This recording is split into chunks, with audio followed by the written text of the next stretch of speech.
আমি চেয়ারম্যানকে বারবার পা ধরার মতন একবার আশা শুনি আর একবার বদল, কিন্তু ওই চেয়ারম্যান আমার কোনো কাজ দেয়নি। আমার বাবার মৃত্যু সনদ এবং মায়ের মৃত্যু সনদ করতে এসে 10 দিন হাঁটতে হয়েছে আমাকে। আইসিটি অফিসারের কাছে কোনো কিছু সুবিধা পাই না। আমি আমার ব্যবসা ট্রেড লাইসেন্স করার জন্য আমি 1.5 মাস অপেক্ষা করি। আইসিটি চেয়ারম্যান থেকে আমরা সমস্ত সেবা থেকে বঞ্চিত এই ইউনিয়ন পরিষদ থেকে। সাতক্ষীরা আশাশুনি উপজেলার বড়দল ইউনিয়ন পরিষদে দীর্ঘদিন ধরে সেবা কার্যক্রমের স্থবিরতার অভিযোগ উঠেছে।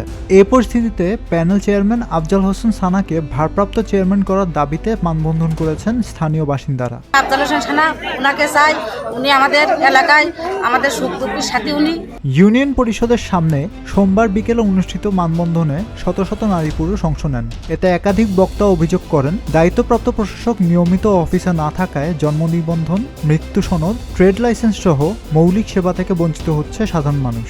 আইসিটি চেয়ারম্যান থেকে আমরা সমস্ত সেবা থেকে বঞ্চিত এই ইউনিয়ন পরিষদ থেকে।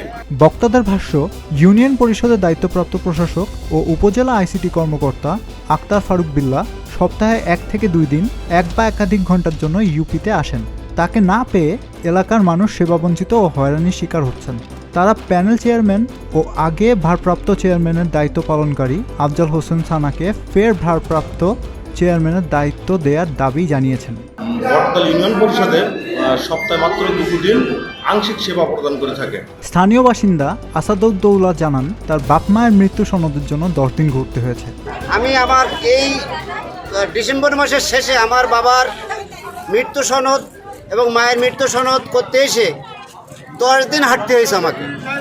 এখান থেকে একটা ফর্ম নিচে সিল দেওয়া হয়েছে, আমাকে যেতে হয়েছে আশাশুনি। আবার ফিরে যেই দেখা গেছে ওখানে নাই, অফিসার নাই, আবার ফিরে আসছে। এই করে 10 দিন ঘুরে আমার মতো লোক আমি 10 দিন ঘুরে আমার বাবা মার জন্ম নিবন্ধন এবং মৃত্যু সনদ গ্রহণ করতে হয়েছে। এসে দেখলাম শত শত না আজকের এই ইউনিয়নবাসী কষ্ট পাচ্ছে। তা এমন লোক আছে যাদেরকে একবার আশাশুনি যাওয়ার মতো খরচ তাদের পকেটে নেই, অথচ একটা জন্ম নিবন্ধন হোক যে কোনো প্রয়োজনে একটা পরিচয়পত্রের জন্য দৌড়াইতে হয় আশাশুনি বারবার। আমরা এমন কি অপরাধ করলাম যে আমাদের এই ইউনিয়নবাসীকে এত কষ্ট পাচ্ছি আমরা?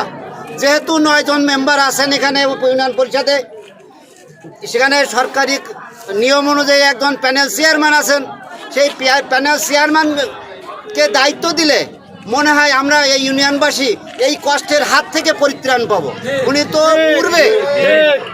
পূর্বে এই ইউনিয়নের সদস্য ছিলেন, এই ইউনিয়নের ভারপ্রাপ্ত চেয়ারম্যান হিসেবে দায়িত্ব গ্রহণ করেছেন।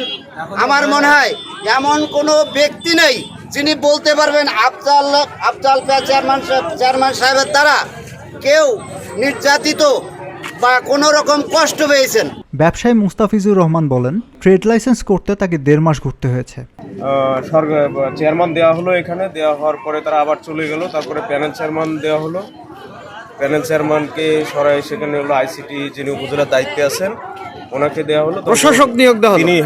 তিনি সময় মতো সবসময় থাকেন না, তার অন্য ডিউটিতে থাকেন। এখানে আমরা নাগরিকরা সেবা থেকে বঞ্চিত হই। আমি আমার ব্যবসা ট্রেড লাইসেন্স করার জন্য আমি 1.5 মাস অপেক্ষা করি। আজকে আসি, কালকে আসি, স্যার আসেন না। তারপরে এইভাবে আমরা ভোগান্তিতে থাকি। এখন আমাদের যিনি প্যানেল চেয়ারম্যান আছেন জনাব আফজাল হোসেন সানা, উনি দায়িত্ব পালন বা এখন দায়িত্ব গ্রহণ করলে আমরা খুব নাগরিক সেবা পাবো বলে আমি মনে করি, এবং আমাদের জন্য সেটা ভালো হয়। যিনি স্থানীয় পর্যায়ে চেয়ারম্যান থাকলে আমাদের সেটা ভালো হয়। আয়েশা খাতুন অভিযোগ করেন, জন্ম নিবন্ধনের জন্য দীর্ঘদিন আসতে যেতে হয়েছে, তার খরচ লেগেছে 3000 টাকা। আমি দীর্ঘদিন ধরে আমার মেয়ের একটা জন্ম নিবন্ধন করার জন্য এই পরিষদে বারবারই আইছি। আমি 3000 টাকা খরচা করেছি আশাশুনি আর বড়দলে ঘুরি। 3000 টাকা খরচা করার পরও আমি তার জন্ম নিবন্ধন করতে পারিনি।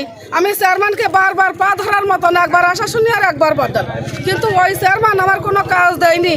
আমরা ওই চেয়ারম্যান চাই না, আমাদের চেয়ারম্যান যা ছিল আফজাল মেম্বার আমরা তাই চাই, আমরা অন্য কোনো চেয়ারম্যান চাই না। এই হলো আমার কথা। আমরা এত টাকা খরচা করতে পারবো না। তার জন্ম নিবন্ধন করতে গেলে 200 টাকা খরচ হয়, সে জায়গায় 3000 টাকা খরচ করে যাই, কিন্তু জন্ম নিবন্ধন করতে পারি নাই। এরকম কষ্ট, এরকম হরকত আমরা চাই না। মানববন্ধন শেষে অংশগ্রহণকারীরা জানান, দ্রুত তাদের দাবি না মানা হলে বড়দল ইউনিয়নে জনভোগান্তি আরও বাড়বে। সাকিব রশিদ, প্রতিদিনের বাংলাদেশ।